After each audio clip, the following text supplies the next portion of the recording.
Hello and welcome to episode 10 of Shark Talk, where I chat with much-loved TV presenter, naturalist and all-round adventurer Steve Backshall, MBE. Now Steve is a shark expert and he's going to be sharing with us some of his personal shark anecdotes, as well as telling us about some of the species that can be found in British waters and what we can all do to better protect them. So let's find out here on Shark Talk.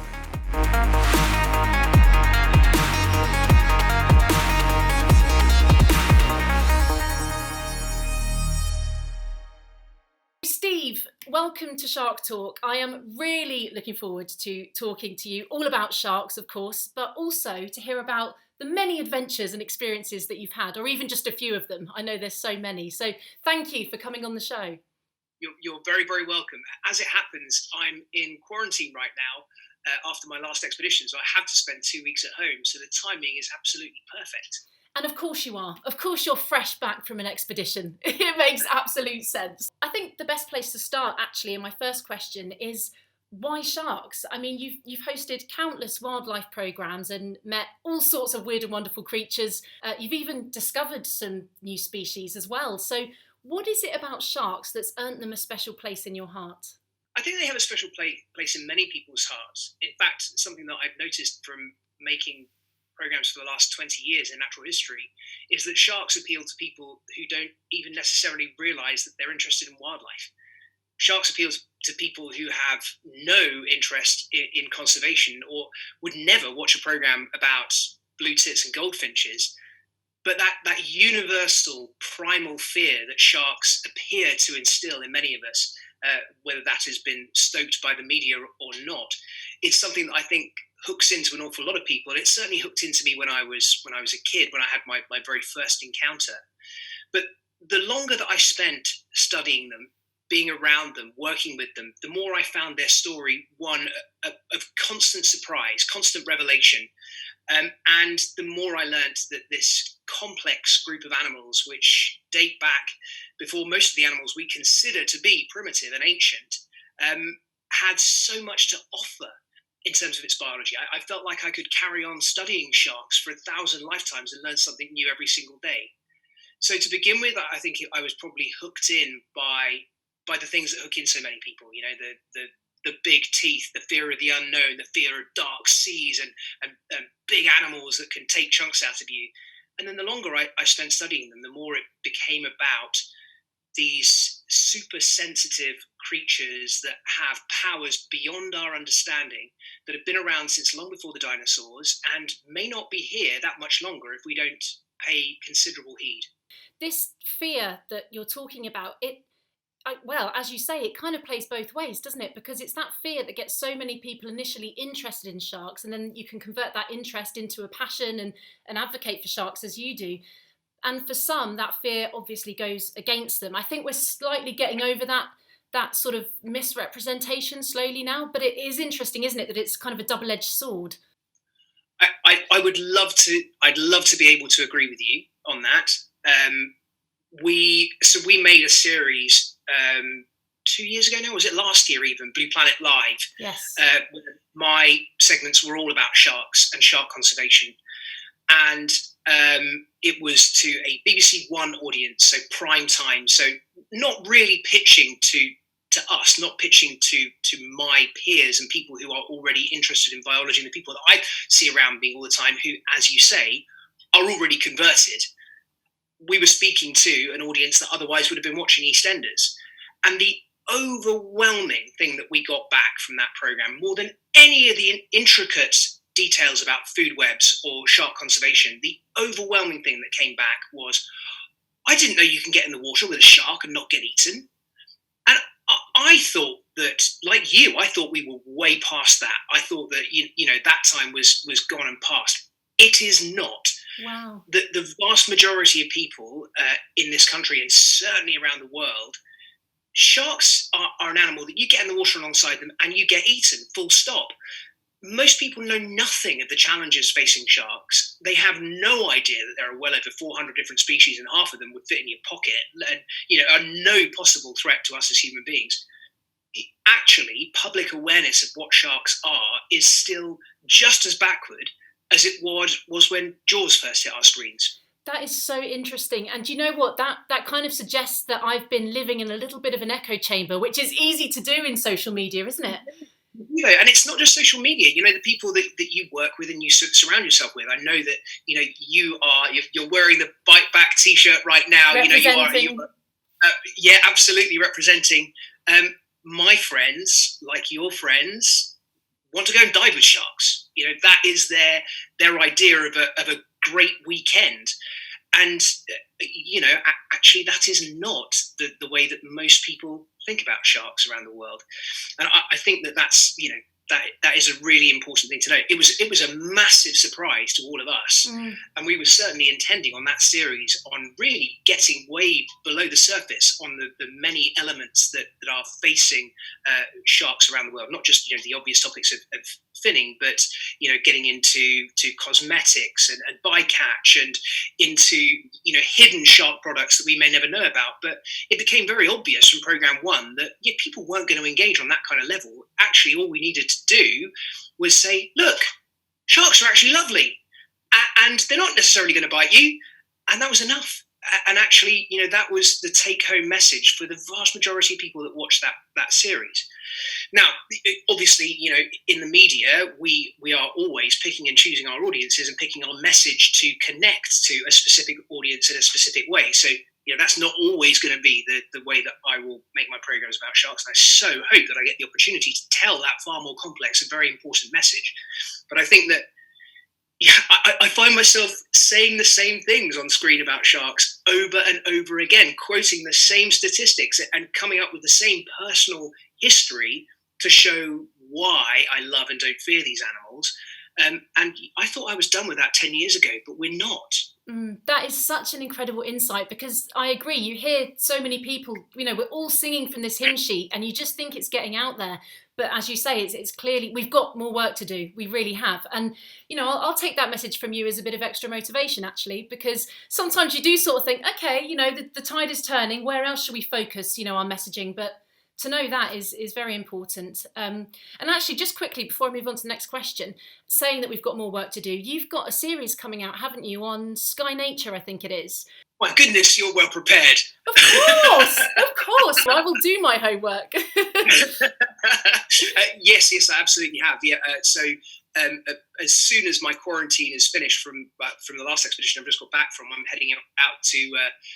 Not trying to make anyone jealous or anything while everyone's sat at home on lockdown, but we're going out to Cocos and we're going to have 3 weeks on a shark science vessel there, filming for this new series, as you say.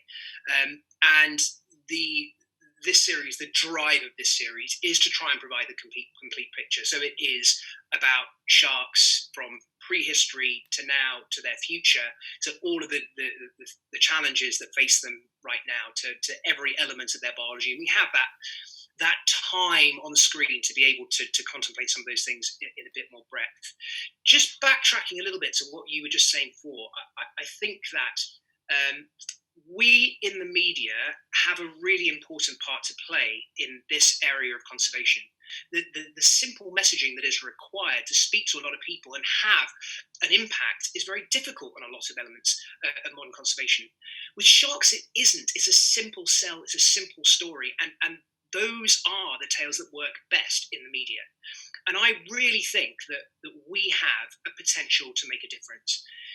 It's been very clear that particularly in Indochina and in China, that simply getting on side some big name celebrities to say, hang on a second, it's not cool to have shark fin soup sold at your weddings, had massive impact, absolutely massive impact. And I think that we have the ability, through the fact that it is a relatively simple message, to really have an impact on this problem and to do something tangible and substantial. Yes, that's a very good point. And actually, I will be going on to talk specifically with you about shark conservation and what we can do and what is currently happening. And we will move on to that very shortly. But first, just to go back to your personal experiences with sharks, I want to talk about memorable moments. Now, I'm sure you've had many, but if you can pinpoint maybe a couple that rank us up there in your most memorable sharky moments. Well, the most memorable would have to be the first. I was, I think, about 10 or 11 years old. I was on holiday with my folks in a nice, sunny, exotic part of the world, out snorkeling, when I saw my first shark, and I saw this classic silhouette approaching me out of the blue, and I can remember this sense of overwhelming excitement. I was shaking with energy and adrenaline that I'd seen this first shark. And then I realised that it wasn't going anywhere, and far from me having to swim after it, it was going around and around and around me in ever-decreasing circles. And I did what any hardcore young naturalist would do. I completely lost it. I panicked. I climbed up onto a rock, and I sat there until weapons-grade sunburn forced me back into the water. I have never swum faster in my entire life than I did getting back to the shore. And that was such a pivotal moment in my experience with sharks. The intriguing thing is that I know that was a black tip reef shark, not a black tip, but a black tip reef shark. It was probably about that big. It was about as likely to do me any harm as your average halibut. But my perception was such that it just led to this pure, unbridled terror. But those fears, though they may be nearly universal, they're not always rational. They're not always real. So that would be my number one. I guess building up to, you can't not talk about the first time you dive outside of the cage with a great white shark. Yes. It is the greatest animal encounter on the planet, and although now there are very, very few places left where you can do it for good reason, that would always be, I think, my most favourite animal encounter of any kind. Guadalupe is a very, very special place. It's special not just for the great whites, but for the other animals that are there as well, the Guadalupe fur seals, the elephant seals, the extraordinary bird life. Being able to swim in blue water alongside the most iconic predator on the planet, having them swim straight towards you and then swim around you in a detour to get to the food that's behind you because they are not interested in you at all. That is definitely way, way up there. And then I think probably the most surprising of all shark encounters that I've had, which was with one particular blue shark off the coast of San Diego in California. And this one shark, more than any other individual that I've ever had an encounter with, was absolutely focused on me as you would expect a puppy to be. And it was so driven by the search for physical stimulus that it was swimming past little bits of bait in the water, completely ignoring them, to come up to me and stick its snout into my hand and just nuzzle away, the eyes rolling back, this absolute, you could see this absolutely overwhelming sense of well-being overcoming this shark before it slipped into tonic and just kind of like pretty much rolled over onto its back with its paws in the air going, oh God, do that again. I know, it's not a pause, by the way. And it was interesting because that day we must have encountered 20 individual blue sharks, about 5 or 6 makos, but that one single individual shark behaved differently to all the others. And it's something that I've seen in a lot of different places around the world. It's so tempting to think of them as just a fish until you meet one that has a different personality to all the others around it, and all of a sudden you're like, it's a real living, some might even say sentient being. And that is a transformative moment. And I'm glad that you've mentioned the blue shark because I love all sharks, but blue sharks are something special. They really are. And a great first shark for people to have an interaction with, a respectful interaction, to see that side of sharks, the curious puppy-like sort of nature that they have. So, yes, you've mentioned many places that you've been to dive with sharks, but I think you'll agree with me that there is no place like home, because no matter what you see, the fact that it's in your home waters makes it that bit more special, doesn't it? And it'd be great to hear a little bit about that from you and about some of the sharks that live here as well. Absolutely. Well, we have about 21 different species here, if you don't consider deep water species, which, North Atlantic species, you've got everything down to gulper sharks and goblin sharks and bramble sharks and all of possibly even Greenland sharks living in deep seas off British waters. And then this great abundance of cat sharks, horn sharks, smoothhound, taupe, porbeagle, mako, thresher, and blues, But the one which will always stand out, and the one which I think conclusively proves to anyone who ever says that British wildlife is underwhelming, is the basking shark. There's nothing in terms of wildlife encounters here in this country that matches that moment when you see that great white cavernous maw with the giant expanding gills and gill rakers coming towards you. It is like some bizarre Leviathan alien spaceship coming through the soupy plankton. And, we're supposed to be a country that is denuded of wildlife, a country that has so little to inspire people in terms of wild animals. Well, take anyone, and I mean anyone, out to see a basking shark and they'll be transformed. It is something seriously special. And, one of the other interesting things is how little we know about them. They're here in our seas, and yet we know comparatively little about where they go for the rest of the year. It used to be believed that they hibernate. We don't even really know that they don't. We guess they go down into deep waters for the majority of the year, but we can't say for 100% sure that's true. Isn't that fascinating that this massive fish, second biggest fish in the sea, is found in our waters, and we still know next to nothing about how they mate, about their gestation. We guess it's going to be very long, but who knows how long? It's that to me is just remarkable. Incredible animals. So yes, plenty of sharks in our waters, and plenty of reason to get involved in conserving them and working to help protect them. You work alongside several different charities, and you're a patron, as we've said, for Bite Back. And by the way, we are matching, Steve and I, today. It wasn't planned, but we are both representing Bite Back today. And they do some incredible work, don't they, for shark and marine conservation? Graham Buckington, who set up Bite Back in his bedroom. He was a successful person, working, earning a good salary, and he just went, do you know what? I need to do something to change the way sharks are treated around the world, and set up Bite Back in his bedroom. And he is one of the most driven, ambitious people that I know when it comes to conservation. And he has done and achieved so much, driven so many campaigns forward, many of which could yet come to fruition. As you say, I'm also involved with Shark Trust, Manta Trust, and I think that the work that we do here in this country is vital, because it is so tempting to write off everything to do with shark conservation as being someone else's problem. It's so easy to paint it as being a problem that only affects the Far East, and that's nonsense. It's absolute nonsense. The European fishing fleet is taking the majority of sharks in the North Atlantic, and certainly an awful lot of the sharks that are ending up in those huge fish markets in Taiwan and in Tsukuji and Tokyo are coming from Portuguese, Spanish, and yes, indeed us fishermen.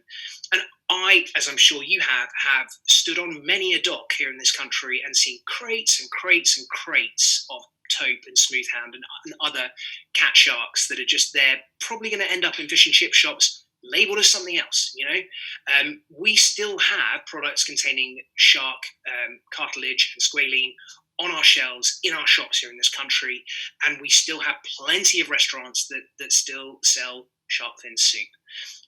And then the major concern that we have at the moment, that we're trying to drive forward this campaign that Graham's been working on since 2015, is the fact that you can import 20 kilos of shark fin into this country with no problem whatsoever. You can't bring in dried seahorses or dolphin meat, but you can bring in 20 kilos of shark fin, which could raise maybe £4,000.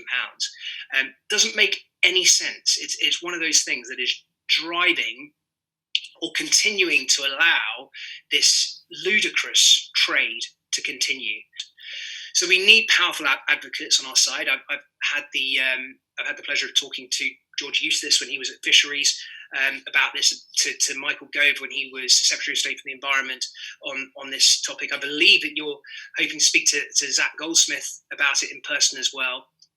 What we need is someone who's prepared to put this forward as a bill, get it up in Parliament, and just get it changed. Let's get it done.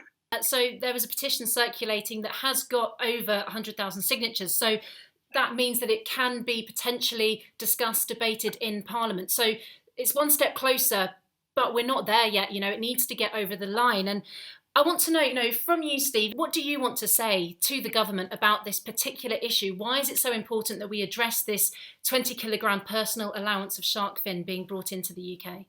Why this is important is because it is one of the most wasteful forms of fishing in the world. It is for a small luxury item driving the complete extinction of one of the oldest and potentially most important groups of animals in our seas. And it doesn't actually connect or make sense to any of the other import duties that we have on other comparable products. There is no reason for us to have this loophole for shark fin coming into the UK. You could be talking about a dozen animals or more, fully mature adult animals, killed solely for their fins to make soup. And that doesn't make sense, and we should be speaking out against it. The other element to throw in there, of course, is that once a fin is dried and treated, it's very difficult for anyone, even an expert, to tell whether it's a fin from a critically endangered great hammerhead or from a comparatively common species. And you can't be expecting a border guard with no knowledge. I mean, I couldn't do it, and I study sharks for a living. You can't expect a border guard with no knowledge to be able to say, hang on, that fin there is from a CITES protected specimen. These ones are all right, but therefore that loophole needs to be shut. And we have a golden opportunity to do that now. Many watching will probably have signed that petition themselves, but as we've already said, that's not the end of the road. There's more that people can do. There's ways that you can utilise your own skills and strengths. So what would you say to viewers and people watching? So I would say become an advocate. Get out and go and dive with sharks. Go out and find out as much about them as you possibly can, and try and sway the opinions of those around you. We have the opportunity through social media and through streaming services and YouTube of telling our stories now to people all over the world. Tell as many of them as you can that sharks are awesome. Talk to them about glow-in-the-dark swell sharks and epaulet sharks that wander across the reefs through open air. Tell them about the tasseled wobbegong and the Greenland shark that lives to be over 400 years of age. Tell them about the green-eyed dogfish that may have a gestation period 3 times longer than us as human beings, or the dwarf lantern shark that when it's fully grown is that big. Let's spread the message that these are important, exciting, interesting miracles of evolution, and if we don't act now, then they will be gone, and my children will never have the opportunities that I've had to dive alongside sharks, and that would be a tragedy. Yes, we must not let that happen on our watch. We really mustn't. And just to make this sort of clear and succinct and nice and simple, so we talked about what can we do as a nation to help protect sharks. Babbling. No, that is... you accuse me of waffling. Not that anyone's ever told me that before. That is not what I'm saying, Steve, I promise you. But I like a bullet point. I like a nutshell. 2 words? 3 words? Can I do 4? You could do 4 bullet points. 4 bullet points. 4 issues that we can tackle, that we can lend our voice to. So we've said shark finning, it's an important one. What other ones should we look at? I think let's look at misrepresentation in the media. So let's shout out whenever the Daily Star, seriously, who is editing the Daily Star? It's the newspaper that hates animals. Anytime the Daily Star has a nonsense feature on the front cover about killer sharks coming to the UK, call them out. Yes. Just say, this is nonsense. You shouldn't be allowed to say that. Let's try and bring an end to the misrepresentation of sharks. Let's try and get around the use of unfortunate adjectives and nomenclature when we're talking about sharks. Let's kind of depoison, if that is a word. I just made up a word there. It's a word. The narrative. Let's describe them in much less emotive ways, and let's try to make sure that commentators do the same, because it all leads to this public perception of sharks as being malicious man-eating monsters, which we all know isn't true. And then point 2 would be do the opposite. Sell the message about sharks as being awesome, about how important they are to ecosystems. It is difficult to study the precise role that an apex predator plays in an environment, but we all know in ecology that when you take out an apex predator, it has massive bounce-on effects at everything else that lives in the ecosystem that it controls. And that is definitely true of sharks. 3, I think that we need to be ever more aware of the importance, the success, and the hope that can be given by marine protected areas.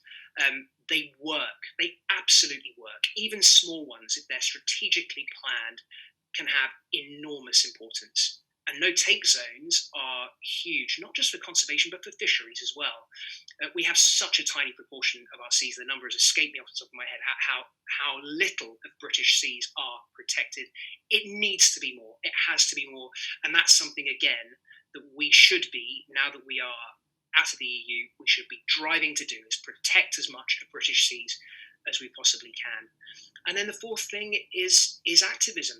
I think that there are so many areas of shark conservation that we can all get involved in, whether it is something as simple as signing your name on a petition, or sending a tweet, or making a video about how much you love sharks, or whether it is more than that. I think that we all have a role to play, and we can and must make a difference. Yes. Thank you. That was very succinct. It wasn't at all succinct. You said 4 things. I was talking for about 10 minutes. I can edit. No, it was great. And all these little things that people do, it all adds up. It's all about the collective. It's all about collaborating and working together. It really is. And I know that's said a lot as well. And maybe sort of sound a little cheesy as well, but it is true. Collaboration, working together and uniting to do this, that's the way we're going to make change. I don't think that's cheesy at all. I think it's completely the way to be thinking about things. And I think particularly being very aware of how we talk to young people and to kids about all areas of wildlife and of conservation, but particularly about sharks. If their first experience is watching Sharknado, or is the front cover of the Daily Star saying "Great white shark coming to terrorise Cornish beaches," then that's going to be their perspective until it is radically changed. If their first experience of sharks is collecting mermaids' purses in the Strand Line when out on a summer holiday, then they're going to have a different perspective. Yes. So yeah, I think it's really important, and that. Do not underestimate the power of one single young person who is impassioned. I'm lucky enough that I get to work with young people who, have. We talked about earlier on about the fact that we're in bubbles. I'm in a bubble that includes lots and lots of young people who think that they can change the planet. And when you listen to them, you believe them because they have such drive and ambition and passion. They're so lucid. They're so kind of clued in to the ways that they can make a difference. One young person like that has got an awful lot of lifetime to get out and convert other people, and they will do it, particularly now with the power of modern media. So, yeah, young people is a critical part of this. Can I add that as my 5th thing? Absolutely, you can. And another thing. Don't worry, I'm not going to do. No, it's good. It's good. Okay, I have some questions from people. A few questions. Talking of young people, the first one is from Arthur Handy, and he wants to know, what is your favourite species of shark and why? I think it's a tricky one, but I would probably go for the tasseled wobbegong, which is, with its cousin, the ornate wobbegong, one of the most bizarre-looking creatures you'll ever see, or probably won't see, actually, because they're so spectacularly camouflaged. I am lucky enough to have filmed them not only, lying on the bottom looking like a tasseled carpet hidden on the bottom, but also feeding at night as well. Oh, wow. Blink of an eye and it's over and done with. But utterly spectacular. And yeah, if I've got to go favourites, that's probably it. And as a name as well. What a name. What a name. Yeah. It's brilliant.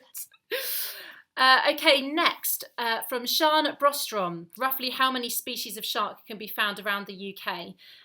It's more than people would think, isn't it? The numbers change. I think we are considered to have 21 resident species of sharks, though our deep water species, once you get decent distance away from the edge of the UK, but could still be within British waters, will encompass pretty much every North Atlantic species of sharks. I've got the book on North Atlantic sharks. It's that thick. So, it's an awful lot more than people would expect. And it does include things like threshers, like makos, like poor beagles, like blue sharks, proper sharks. And yet there has never been a recorded attack in British waters. And I would quite confidently say it will be a very long time before we have one, unless someone does something really, really dumb. Chris Lasso, as a public figure, would you advocate against illegal fishing in marine conservation areas? Of course. Yeah, of course. As I was intimating before, a good marine conservation area and a good shark sanctuary, like for example Palau, Cocos, the Bahamas, can have a stratospheric effect. And particularly when we're talking about sharks, you focus on shark nurseries and potential shark breeding grounds. The only way they work is if there are no take zones. You can't, create a place where an animal's doing really, really well and go, right, quid in, everyone get in and fish them. You have to. There has to be no take zones. It has to be policed, and that obviously is expensive and difficult. But there are plenty of places around the world where it is working, and when it does, the effects are far faster than you would imagine. One of the challenges that we face in shark conservation is that a lot of the big species of sharks take a long time to reach maturity. It's possible that great whites might take as long as 30 years. Greenland sharks maybe 150 years.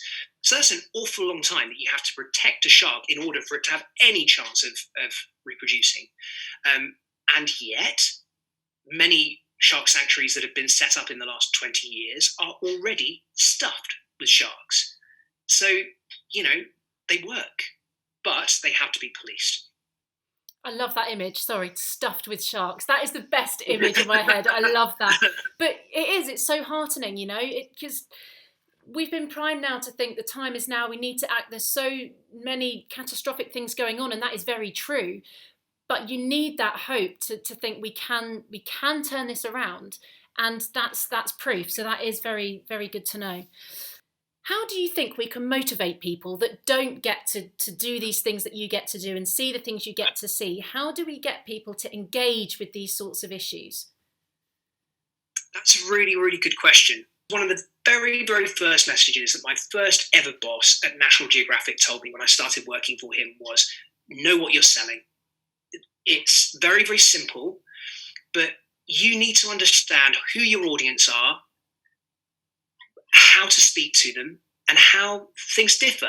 You make a different program when you're going out at 9 p.m. on BBC Two to when you're going out at 11 on BBC Four, or if you're going out prime time on BBC One. Let alone if you start thinking about going out on Discovery or Bravo, if that still exists, or we have to learn as much as we can about our audience. We have to treat them with respect, but also to see them as potential advocates that we have the opportunity to bring to the cause.